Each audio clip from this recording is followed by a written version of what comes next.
few more drives down south and I picked up wings that would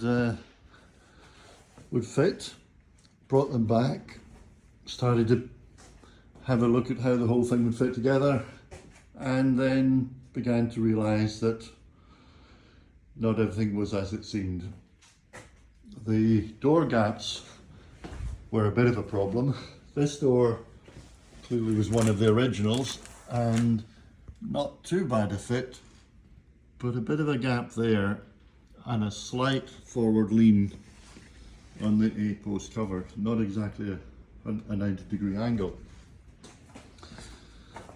Around the other side, this door isn't an original, it belongs to one of the body shelves that the guy had picked up. And when I fitted this door, I realised the door gaps were a nightmare, and this A-post is definitely not the right degree angle, a 90-degree angle. So that wasn't looking too hopeful. I thought I'm going to have to rebuild the A-posts. So where do we go from here? The back end looked pretty good. I'd have to say most of it looked nice and solid. Didn't think there'd be a lot to do there. So, and the interior had clearly had a fair bit of work done on the floor, patching here and there. So I didn't know whether, I thought maybe I won't get away with leaving that as it is, but we need to explore further. Hence the rotisserie jig, allowing me to have a proper look underneath it. Let's see if I can spin this with one hand.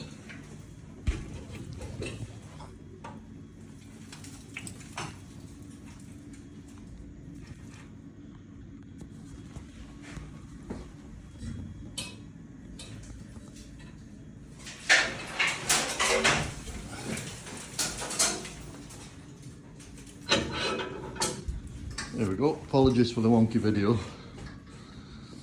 So, I turned it over and oops, someone has welded sheet metal on top of the original floor. So we have two layers. Back end looks reasonable. The repair on this side maybe a little bit ropey.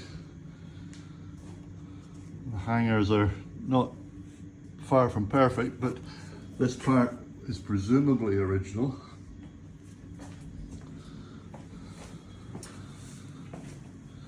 The other side wheel arch looks pretty good. So again, the hangers are original but slightly ropey, but we could get away with doing something on this end.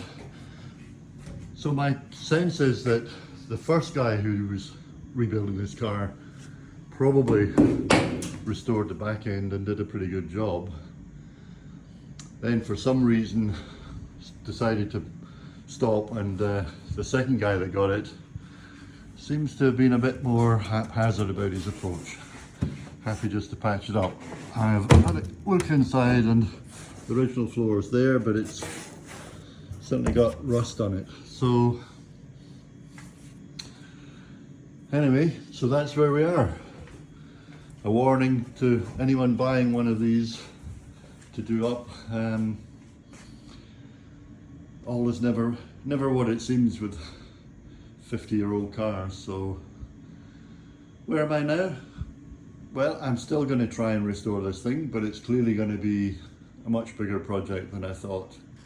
And before I tackle the welding in this, I'm going to have to improve my skills. So the next 6 months, practicing my welding, learning how to do things properly, stripping off this floor, getting rid of all the rusty bits and taking it back to decent metal. And hopefully I'll try and share this with you, because I've been watching YouTube videos and it's been a huge help and an inspiration to me to get on and do this. When I realized that it was a bigger job than I'd anticipated. I was very tempted just to sell it on and give up, but I've seen some of the work on YouTube from other midget owners, and it's inspired me to get on and do something. Some of them have taken on cars in much worse condition than this and restored them. So wish me luck, and I'll keep you posted.